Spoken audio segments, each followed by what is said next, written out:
Magandang umaga, kumusta po?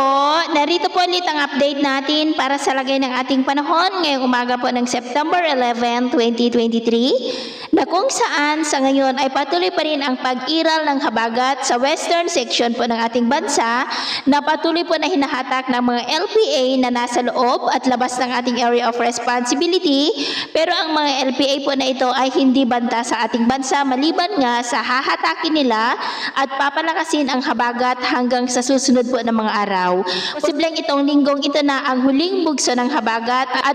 at next week po ay wala ng habagat at posibleng tutungo na po tayo sa transition period ng amihan season. At sa atin naman pong long range forecast ay wala naman pong bagyo na nakikita na tatawid sa malaking bahagi ng ating bansa hanggang sa susunod na 2 linggo. At sa lagay po ng ating panahon ngayong madaling araw ay generally fair weather pa rin sa malaking bahagi ng ating bansa, pero dahil po sa habagat at mga localized thunderstorm ay mayroon pong mga isolated rain sa ilang bahagi po ng Batanes, Babuyan Islands, La Union, Santiago Isabela, Pangasinan, Cabanatuan, Zambales, Butuan, Rizal,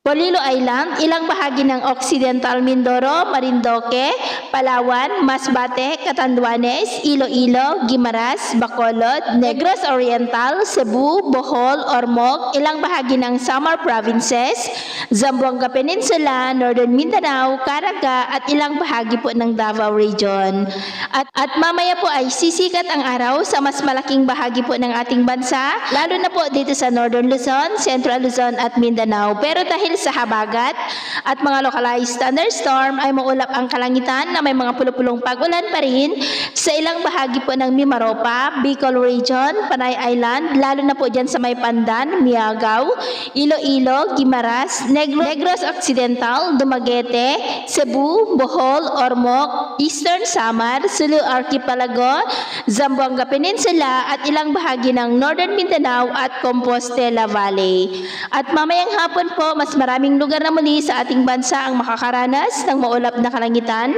na may mga pulupulong pag-ulan. Kaya kung lalabas tayo sa ating mga tahanan ay ugaliin lamang po natin ang magdala ng kahit anong panangga natin sa init ng araw at proteksyon na rin po sa mga biglaang buhos ng ulan. At sa atin naman pong mga baybayin, wala naman po tayong nakataas na namang gale warning signals, pero iba yung pag-iingat lamang po kung papalaot tayo para mas makaiwas sa mga sakunang pangkaragatan. So, yun po ang latest update natin sa araw na ito. At ako po muli si James na nagsasabing sa kahit na pagsubok po na darating sa ating buhay, huwag na huwag po tayong mawawalan ng pag-asa. Thank you and God bless!